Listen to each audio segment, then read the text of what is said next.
Welcome back, and thank you for tuning in to the Fierce Factor podcast. I'm your host, Kaylee Lindholm, and you are tuning into a very special Fierce Factor encore episode. I've pulled out a few of my very favorite interviews with fierce women in aesthetics who create, inspire, and disrupt the status quo. I hope you enjoy this powerful discussion as much as I did. Without further ado, here's your power-packed episode spotlighting fierce women in aesthetics. Hi there, welcome to the Fierce Factor podcast. I'm your host, Kaylee Lindholm. And I think it's time for us women to shift the conversation in business and step into our feminine leadership to do the most iconic work the aesthetic industry has ever seen. Each week, I'll be bringing a powerful dose of strategy, sarcasm, solutions, and sass that will rev up your creativity and ignite your brilliance as you link arms with me along our shared path of personal and professional growth in 20 minutes or less. Let's go. I'm so excited for today's podcast interview with one of my dear favorite clients and friends, Dr. Sara Trammell out of Abilene, Texas. Dr. T, thanks for joining me today on the Fierce Factor. Of course. Glad to be here. I kind of feel like this is the maybe 10th time we've recorded a podcast together, because every time we have a chat, we're like, gosh, if we could have only recorded that, I can kind of go off on a tangent.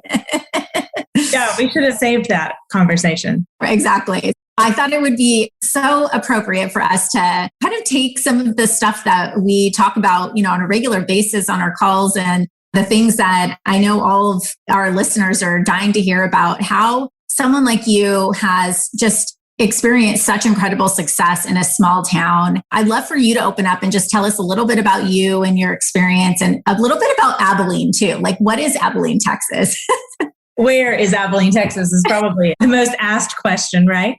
We'll start with that. So Abilene is 3 hours west of Dallas, 2 hours west of Fort Worth. So we are between Lubbock and Dallas-Fort Worth. We're 3 hours from Austin. I mean, we're just kind of really out in the middle of nowhere, to be honest with you. And we're a town of about 120,000 people. So small, rural, West Texas town. But I've always said I wouldn't necessarily wanted to live here as a single young female, but as a mom and an entrepreneur and as part of a family, it is one of the greatest places I've ever been. I've kind of made the tour of Texas between schooling and training, and I've been in Abilene now 14 years. So my husband grew up here, and that's how we ended up back here. So most people have some story of they either grew up here or they married somebody that grew up here. Abilene is a great town. We are really kind of isolated out here. If people are going elsewhere for things, whether it's doctors or obviously in our case, medical aesthetics, they're driving quite a ways. So 2 hours to Fort Worth, or like I said, 2.5 hours to Lubbock. And I've gathered those people. I've gathered a group of those people who have just said, oh, I'm not going to do that anymore. But it is a pretty much isolated place, but full of football, full of hay and cattle and all the things that you can think of, horses when you come to West Texas. You have like the bougiest Texas attire, the boots, and I feel like I could see you in a belt buckle and like a bolo or something. I'm just loving it. The fancy version. I've learned to dress the West Texas part, so try not to play too much into it. But yes, we have beautiful steaks. We have delicious food, beautiful sunsets, and decent enough weather when it's not 110 degrees in the middle of summer. I love it. So mother-in-law is happy. So let's talk a little bit about, it sounds like you definitely identified a gap, that there were a lot of people that were driving in 3 hours to get to Dallas or 2 hours to Fort Worth to see an aesthetic provider. Did that contribute to why you decided to open an aesthetic practice? Tell me a little bit about that journey. Sure. So, my background is that I went to medical school directly after college, did family practice, and graduated in 3 years with that. And my husband is a neurosurgeon. And so we were doing training together, and I did our training in Dallas area. I did a variety of different things, including start having 3 kids in 4 years. And so that really took precedence for my practice, as you would say, I guess. I did urgent care. I never opened just a typical family practice. I did a variety of different things. Over the last 14 years, I have been doing hospice. I did urgent care. I did university medicine. So we have a couple of universities here. I did work at my husband's office doing pre-op screening. So all of this very part-time. But the reason I got into aesthetics was just kind of a happenstance. So a friend who's an OB-GYN was running the medical spa that the hospital had opened, and they needed help. They were having to do these Texas requirements of having new patients seen by upper level, either physicians or nurse practitioners. They were a little bit overwhelmed. I was a good client, and I think they roped me in and said, hey, why don't you come learn how to do some of this? And so I did. And I did that for about 3 years, very part-time. And as that business for them transitioned for a variety of reasons, and it just didn't end up working with the hospital's kind of scheme, they closed that. And all of a sudden I realized not only do I have my very own Botox addiction, but I had the ability to provide this service to people. And it started literally with friends and my husband's coworkers and his staff at his office who had been treating for several years, who said, well, what are we supposed to do now? So I literally ordered a couple of bottles and injected his office staff. I injected some of our friends up in his office. And then we started doing Botox parties. And for whatever opinions people have on that, I'm a big fan of a Botox party, given the correct circumstances. I had a $40 box that I purchased on Amazon with all of my supplies in it. And I took it around. I set up things at friends' kitchens. Like I said, I saw people in my husband's office. We went to different businesses that wanted to partner with us. One of my really good friends is my nail technician. And she had me set up in her pedicure room. And she had a list of 15 people that wanted treatment. And we did that for a couple of months. And it was amazing. Each week, she had more and more and more. And I would just go spend a couple of days up there. And I had paper charts. I followed them all up myself. Obviously, I was the only employee. And I made phone calls and I checked on them 7-10 days later to make sure everything was okay. And they really were drawn to the personal aspect of me being not only the one injecting them as a physician, but then also me being the one to follow up with them. And I would see them if I needed to tweak a few things here and there. And so I really developed that trust. And that's also what is the ability in a small town, is that I knew so many people from different charitable work that I had done, different organizations I had been with. And so I had a decent reputation from just being a part of this community. And it allowed me the ability to kind of go out and have trust right away with patients. Once I realized that this was actually becoming something that more than 10 people wanted, I needed a facility. And I thought that the mobile aspect of kind of being able to move around and provide my Botox service to people, that as it came to be more convenient for them, we did a variety of internet searches and looking into things and came up with this Airstream Argosy, 1974, the bus. It started the beauty bus. The original idea was my car. So that's kind of what the original picture was my car. And then we ended up finding this Airstream on Craigslist, no doubt. So I drove to Dallas in my husband's truck, because of course we all drive trucks. So I drove the truck and I picked it up and paid the man some cash. He hooked it up for me and I drove straight back, because I still to this day am not a very good reverser with the trailer, but I can drive straight for a really long time. Anyway, so yeah, we brought it home. My husband and I literally gutted the thing. My kids helped. It was really a family project over spring break. We gutted it all. We laid flooring. And then we had some professionals actually do some of the work. And so we had the bus. And then all of a sudden I started taking it and I had my own spot, which gave me my own ability to kind of regulate, whether it's cleanliness or space or lighting, all the things. So kitchens are great. I don't have any problems with them, but this gave me the ability to kind of have a little bit more control over my space. Yeah. So we did that and did that for quite a while. And then it just kind of started turning over and over and just gaining speed.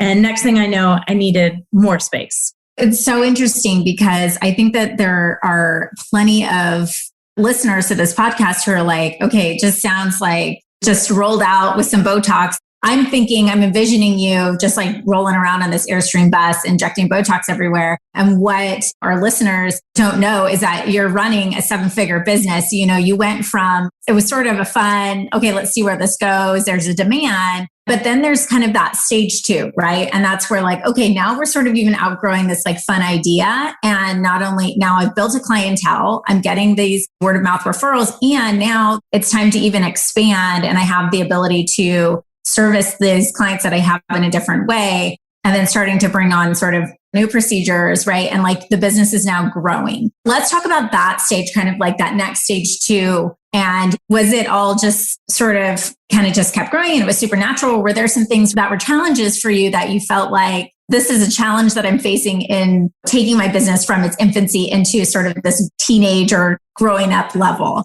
When I look back on it, it is funny because I literally did just start doing it because I wanted it and because I had friends who wanted it. But yeah, all of a sudden I kind of woke up and I really, thankfully, at least I wasn't trying to be a successful business. My goal was not necessarily to make money, which I think served me very well at the beginning. I mean, I obviously wasn't doing it to lose money, but that was not my driving force. And so it allowed me to really, without even knowing it at the time, take some moments. I did. I mean, it started with patients saying, when are you going to do my lips? I was like, oh gosh, I don't know that that's necessarily in my wheelhouse right now. Like, I'm not comfortable enough with the amount of training that I've had to do that because I just had not had enough experience. So I had to take a moment and I was like, okay, they just keep asking and they keep wanting more. And so I took some time and I went and did training, which as a physician is a little bit difficult, I will say. I want to Google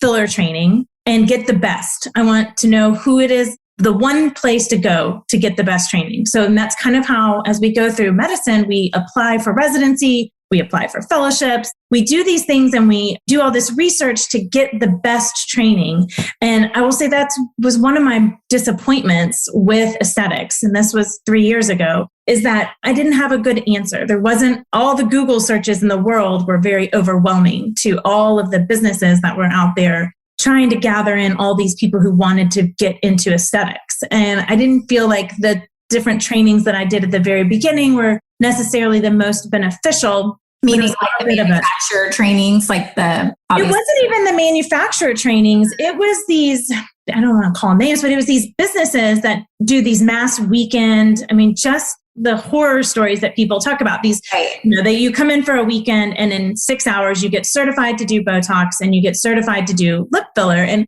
I literally was teaching the lip filler and the Botox to these poor people who were, I'm not kidding. And I had already kind of been doing it a little bit. And I was like, oh, no, let me tell you a few things. Like, here's a few ways to look at the musculature of the face. And this is how you actually assess a face for Botox. It's not just 5 points that you stick a needle in. You really need to have the understanding. And I had the benefit of having gone through medical school and having taken anatomy. And I'm not saying that you have to be a physician by any means. My face has been injected by all kinds of non-physicians. But there is just a level of understanding and knowledge about the anatomy that you get from medical school. So I was disappointed in my training situation. I finally figured out to just get private training. I found people that I admired their work online and I went and trained with them. I paid money and I spent time. And I mean, I've spent a lot of money and a lot of my personal time away from my family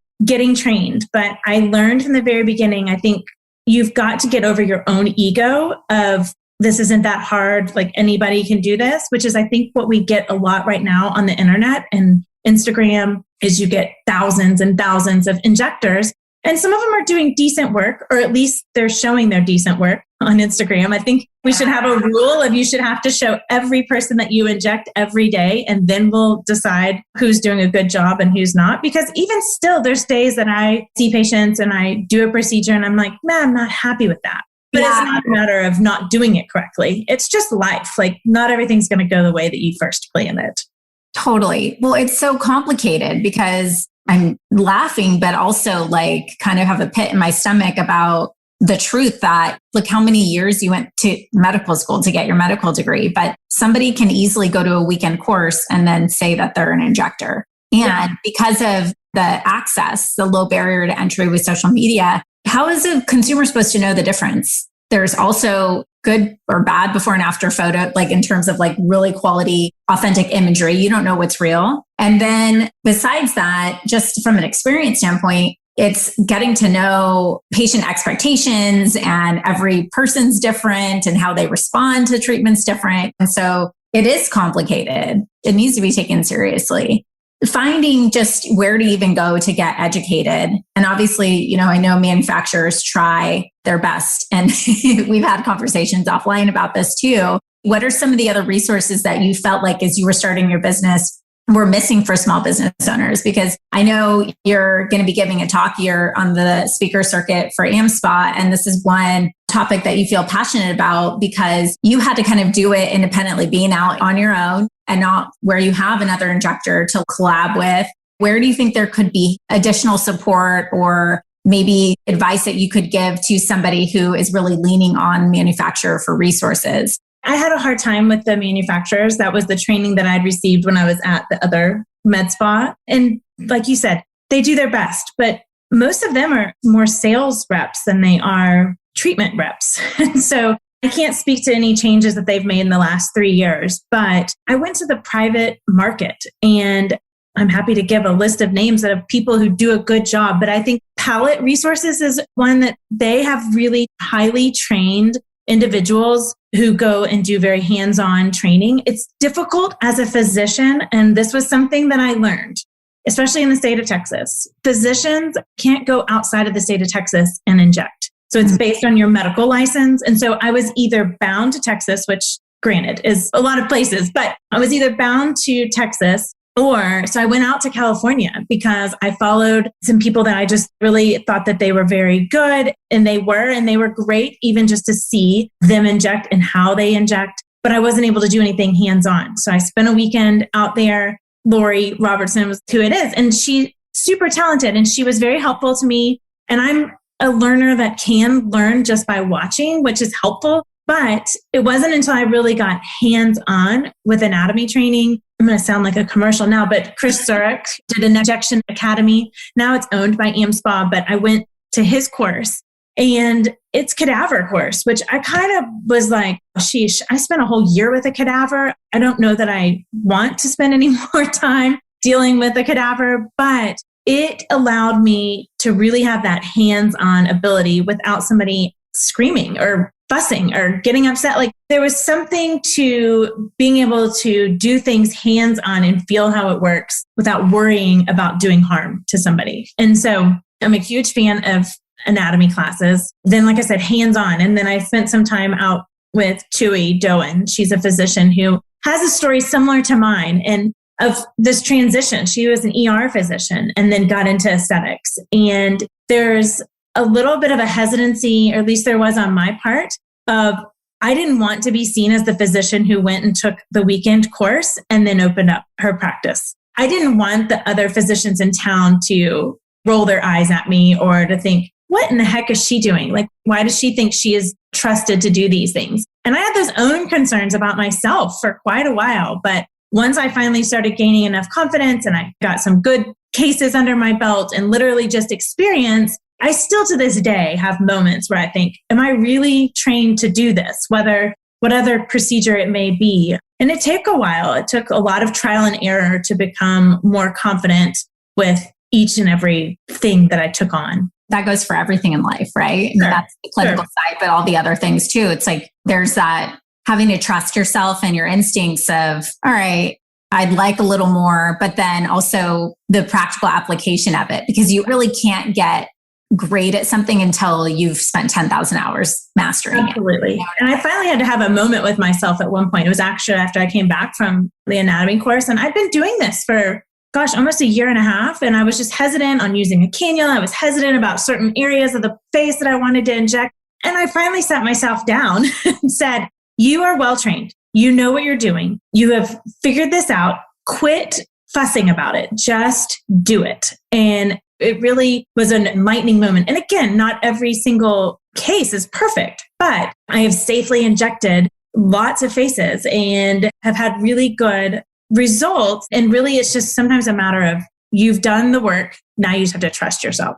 Yeah. And I love this word trust keeps coming up. I mean, it's like as if trust is really the currency, because if you've done your job to effectively give clinical care, whether it's injecting or whatever else service that you're doing for your patient, and then you have done the work on how to handle an adverse reaction, and that you're going to make sure that patient's taken care of no matter what. And that comes with them trusting you. Yeah. And I think that's part of being in a small town. There's obviously good and bad. Guess what? Something bad goes wrong or something unfortunately happens, I'm going to hear about it. It's going to be somebody's mom or somebody's friend or somebody's friend of the friend, or I'm going to run into them at the grocery store. So not that that's my driving force for obviously doing a good job, but there is that underlying realization that I'm not just treating the masses here. I don't get to just throw things out at people and hope that it went well. I am required by my own conscience to do my best work and to follow up and to keep track of these people, because again, word of mouth and reputation from that has been my biggest selling point. And that is how I've honestly built my success. I say that probably 75-90% of my success has all been just from word of mouth. And still to this day, 3 days later, I'm always amazed that there's still more people that come in that are new. And it's not a matter of my advertising. It's a matter of word of mouth of our patients. I love that. And have patients driving from Dallas to come see you. I have 2. I literally had this girl show up at my office, and obviously area codes nowadays, it's not like it used to be 20 years ago. But for some reason, I was like, why? Who are you? Basically, like, do you live here? What do you do? And she's like, oh, I live in Dallas. I was like, oh, and you drove here just to see me? She said, yes, I saw your stuff. And so-and-so told me that you're really good. And I was like, oh, wow. It was hilarious. I took a picture with her. I was like, you're my furthest driving patient ever. So let's talk to the business side. So now you've got several employees. You're not just operating in a bus. You got your physical location now. Let's kind of talk about then that, we'll call that stage 3, bringing people on. What's the biggest mindset shift that you've had to make as you have been kind of this budding aesthetic physician into now I'm a real businesswoman? Well, I think just the realization that this was a real live business. Even today, I woke up after having been off for a week and I thought, oh, I've got a business to run. I've got a business to go back to. I would have never, if you'd asked me 5 years ago, if I was going to ever be a business owner, I would have said, no, we don't do that in medicine, which is true. Very few doctors even are privately owned entities any longer. So my husband being one of them, we tend to be fairly independent little cusses at this house, I guess. Yeah, the transition from it just being me, because I will say the simplicity of no employees was what I loved. Not having to answer to anybody, not having to worry about anyone. And again, I guess the word of the day, trust anyone. So I was very hesitant about expanding or bringing on anyone else because I wasn't sure how to do it. I had never learned how to necessarily manage people other than my family. And so thankfully, my first employee, I drug my feet. I can still remember I was on vacation with my family, my mom and sisters, and they were like, what you doing? I was like, I need to hire somebody. And they're like, well, who are you going to hire? I was like, there's this one girl who I really want that I worked with before, and I would trust her to come, but I just can't quite bite the bullet. I can't be responsible for her financial success. I don't want to be the reason that she quits another job and then she comes to work for me and I don't know how to compensate her or what is even fair. And I can't stand to just be responsible for her financial success. So we talked for several weeks and she basically convinced me finally that she would be fine. So I hired her. We talked in January. She started in February of 2020. So 6 weeks later, we got the notice in Texas that we were to close. And so that obviously became super interesting. But she and I had a great relationship. We had worked together at the MedSpa at the hospital. I was super familiar with her general personality, her work ethic. I didn't know anything. She wasn't even an esthetician when we worked together before. She was the front desk salesperson, but I had sat in with her and watched her interact with patients for years.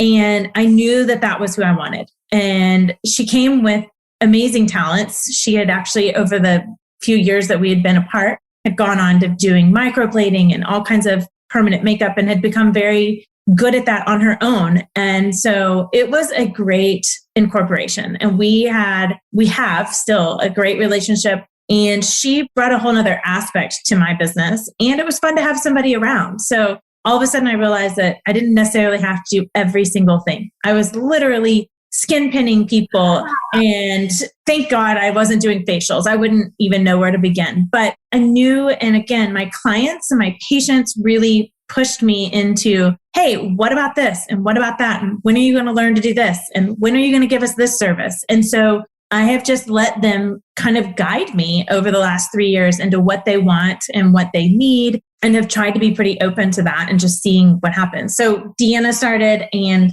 we had a great time together. And then all of a sudden the business, it was like a snowball and it just got to be so full and busy. And this was something that I learned from you, but I put it to practice without even knowing it. But I hired my second esthetician simply because Deanna liked her. She said, hey, I know you were thinking about maybe hiring somebody else, but this may be the person. Like, she just seems like a good person. And so I interviewed her, hired her on the spot. She was new out of school. And so she came with a lot of different positives and some negatives, but some things that really were amazing to me were just her work ethic and her basic personality. We taught her to do a lot of things, and that was fun. It was fun for Deanna to get to be in that supervisor role. And it was fun for me to learn how to manage people and how to be a mentor and how to be a helper and be positive and really encourage younger people getting into any industry, but especially in this industry, to kind of run with the ball and learn how to do things independently. My goal for anybody that is my employee is more schooling and to go further in life. Like, they don't have to stay with me forever and ever. I would be happy for them to go off and open their own business someday and to be successful. Or Cheyenne's wanting to go to PA school. And I'm like, great, please go. And I told her even in my interview, I said, my goal for you always is to get more education and to do bigger things. I love that. That is a good stepping stone. I mean, that's great leadership. And that's, I think, being self-aware about, one, when you talk about that mindset shift of, I was scared to hire, I didn't want to take on the responsibility, trusting, answering to other people, worrying about other people, and trusting other people. I think 100% of us have that feeling. But spending time there and addressing those feelings that you have and making that part of the conversation with that employee, that, look, here's realistically where I am. Here's what my goals are. Here's what I can offer you and can offer you.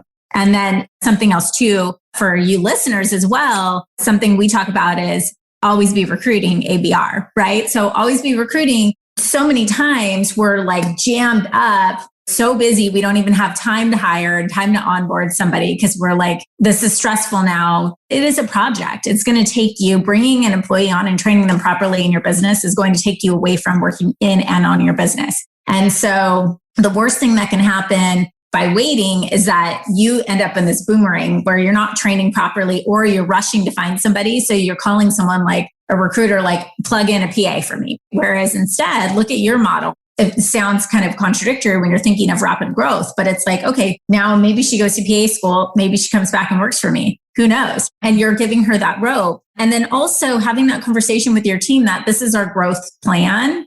And then the person comes. The worst thing that could happen when you're out recruiting and you're looking for that passionate employee is that you find them too soon and then they're awesome. So you have to plug them into another role or find a place for them where they're going to grow your business, or you stay in the same place you are. And so you've got to give yourself a pat on the back for that. I think it's awesome how you've managed to grow your business in a way that not only affords success for you, but also for your employees. That's powerful. When I look at my successes, I do find that, I have three, I have an MA that works for me now too. And, it's three people that I'm responsible for their financial success, or their success is based on my business being productive. And they each individually bring a lot to the table. That's a lot of fun. I've gotten over the fear of whether they're going to be able to pay their bills and all those things, but it's a great opportunity to really kind of give back. What do you think has been the most rewarding aspect of growth?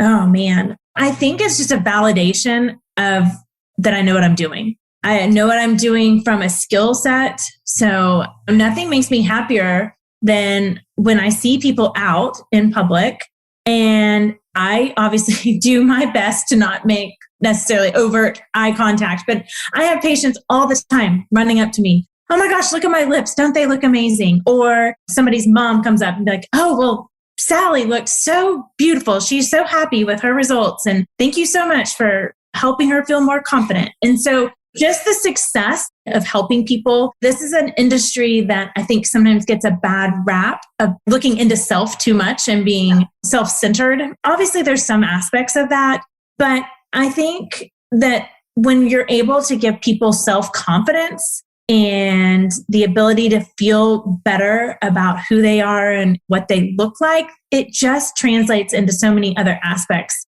of their life. And so I find that I get a lot of joy from that. I will say I also get a lot of joy from the fact that I learned how to be a business owner.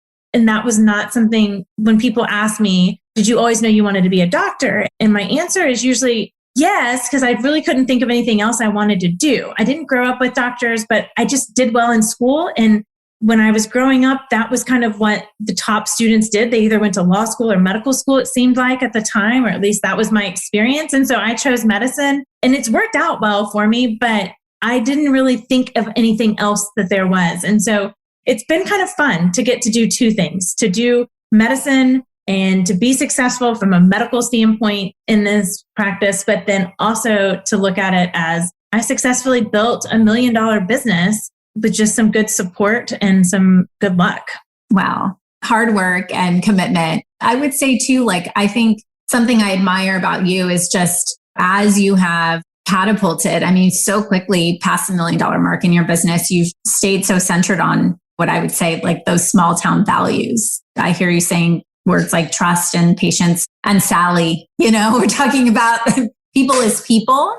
And that's where the growth may not be as rapid or as tangible when you're focused on kind of unsexy things, which is just like the follow-ups with patients and making sure that all the T's are crossed and the I's dotted. But sustainably, you've done such an incredible job at that. So I want real quick, before we wrap up, for anybody who's not attending AMSPA and not going to hear your talk, are there some highlights that you might be able to share with some of the Fierce Factor listeners? Oh my goodness. Should have written it better over my break. No, last year I gave a talk basically about what we talked about today, starting from nothing. I'm a big fan of there's more than one way to get this done. Mm-hmm. I think this industry pushes down our throats that there's a variety of different ideas. There's the idea that you have to be a plastic surgeon in order to do face work. I would say that in general, most people would agree that that is not the majority of our industry anymore. Plastic surgeons do plastic surgery and they're surgeons and they do that because that's their entity. And I think that's one reason why injectors are now so many more nurses and other providers is that they have gone to get the training. And I tell people all the time, I am not competing with the plastic surgeons. Plastic surgeons are surgeons and I am an aesthetic provider. And so I stay in my lane and I'm not over there trying to learn how to do breast augmentations or anything. But I don't blame them for maybe not necessarily having a full aesthetic injectable practice. So staying in your lane, not falling prey to big pharma coming in and telling you what you need to be ordering and how you need to be injecting it. Obviously, they have a lot of regulations, but I was seen as very much low man on the totem pole, single girl who's ordering 2 bottles at a time. And when I didn't fit into their pyramid or their scheme, like volume. Yeah, it's their volume thing. When I was only ordering a few bottles at a time, I didn't gain the reputation. I didn't gain the respect or the benefits of ordering 5,000 bottles of Botox every month. And so I finally kind of took my toys and went and played somewhere else. And I just think that this industry, and I've even just seen, having been in it in the last 3 years, there's lots of new providers and new industry leaders that are coming in, whether it's new fillers, new toxins. They finally learned that, you know what, everybody starts from somewhere. And I would say every practice starts by ordering just a few boxes of Botox.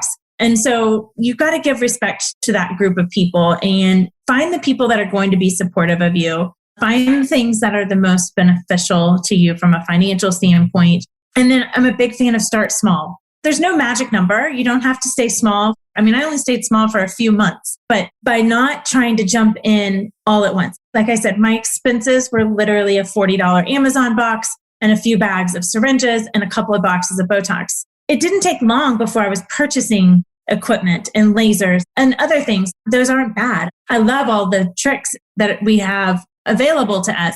But if your goal is just for making money, like you don't have to have all those things to do that. So start small, build it piece by piece. Don't get yourself in ridiculous amounts of debt. My office space is random, and I know that not everybody can have an office at their house. It's not in my house, don't worry, but it is across the property. It's on my property. So, my overhead at the beginning, even when I went outside of the bus, was just minimal. But there's just a few things like that. But also get training outside of reps, get training outside of the weekend fast classes. Still to this day, I contact people that I watch on Instagram that I'm a huge fan of. And I contact them and I say, can I come train with you? Can I come observe? Can I come watch? Can I just see you do what you're doing? Most of them have said yes. And so just don't be afraid to kind of look outside of what you're told at the very beginning. Kind of question basically what you're told. Question everything. Why? Yeah. Why? Turn into a toddler. Exactly. Why do you need me to order 50 boxes? Why are you only going to give me a discount if I do?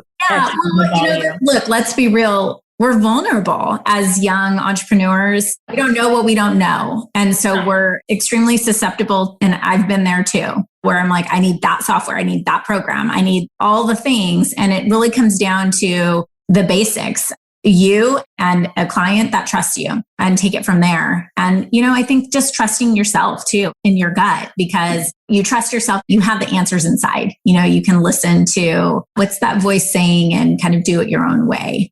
Very good. I'm excited for you and for your talk.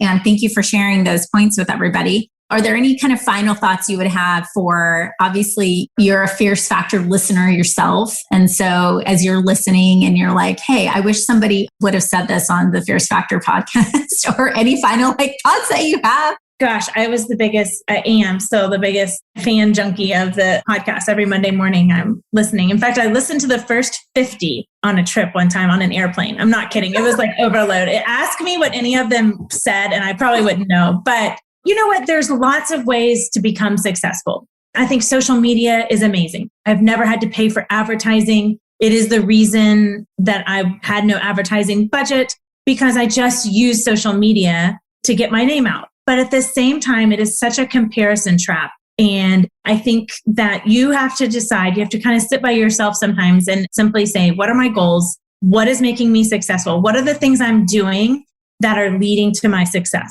And for me, that was being honest with patients. I still, to this day, just right before I left for vacation, I had a patient and she was asking me about some treatment. And I was like, you know what? I just don't love that treatment. It's not 100%. And you are asking me for 100% result. And that's not going to be for you. Like, I just don't think that's good for you. And she just looked at me. She's like, you are a horrible salesperson. I was like, good. I'm glad. I'm not trying to be a salesperson. I'm trying to be somebody that you trust and that you have faith in. And you know what? That patient will probably be my patient until I die or until I quit. I try to be as honest as possible with people. I learned that at the beginning, I was concerned about how many patients I had and how busy I was and how much money I was making with each person. And when I quickly turned to, you know what? That will all come. But when you're honest with people and you literally have a true relationship, and it sounds so tongue in cheek, but when you truly care about what that person's results are, you're going to end up with better results than you could have if you were just simply after the dollar. I love that. So, all right, you heard her, guys. Lots of ways to become successful. Trust your gut, build that trust and rapport with your patients, and the success will come. You heard it from the queen herself, Dr. Sara Trammell. Nice. I'm going to tell my family that. That the queen today. Yeah, real quick. How is that like having a neurosurgeon husband who's watched you just completely take over Abilene? It's been a huge shift for us. And I think we're still trying to figure some of that out. But he has been and definitely was my biggest cheerleader at the beginning. I mean, my goodness, he literally gave me the money to buy the Airstream. He waved me off and said, okay, I guess we'll be back. But he was the one out there stripping it down. He really has been my biggest supporter. He's so proud. And there's just something to that just makes walking down the driveway and coming to work every day enjoyable. And I love that he helped me build it and he helped me be there, or he was there with me when I started. It's been a big shift for our family. So literally going from a mom who's home and available all the time to now a full-time working mom, everybody has had to learn some positives and negatives there. But my girls are proud of me. They finally are convinced that I have a job. It took them forever to figure out what I did. They weren't convinced that I had actually gone to medical school because I didn't wear a stethoscope they still would question me and they're like, what do you do? Who are you? My youngest one was so mad when I switched over because I was doing, like I said, hospice before. And she was like, I finally learned what hospice was. She was probably, I guess, about 8 at the time. Mother's Day, they write those horrible papers where they ask them the questions like, how much do you weigh? And how old is your mom? And you're like 900 pounds and 70. So they asked her, what does your mom do? And this was right after I started. And she wrote, she does Botox.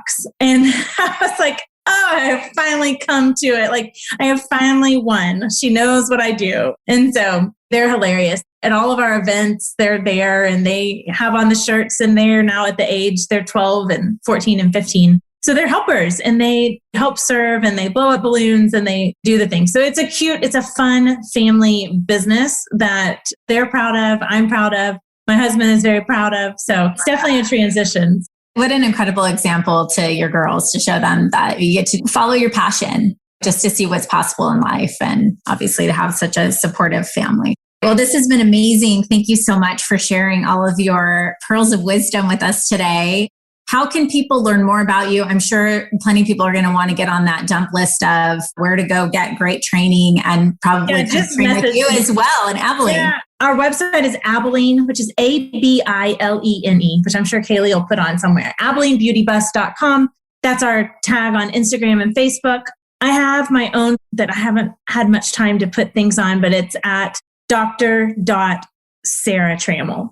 Yeah, I'll hook that up for you. We'll hook it all up. And then both my estheticians have their own accounts as well. So we'll give you all the things. But yes, and then feel free to reach out to me. I'm happy to share all the details. Yes. And she's fun to talk to. Especially after a drink or two, right? Yes. We have had some fun conversations over drinks. All right, Dr. T, thank you so much. Yeah, thank you. Bye-bye. Wait, before you go.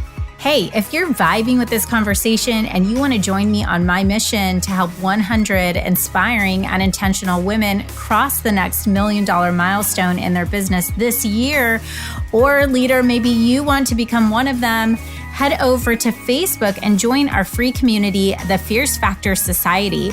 Over there, we're taking this conversation to an elevated level. Get access to resource guides, podcast supplements, guideposts, and direct communication with me, my expert team, and of course, a society of fierce women making big moves and disrupting the status quo in aesthetic wellness. You can link directly through the show notes or head to Facebook and search the Fierce Factor Society. See you there, goddess.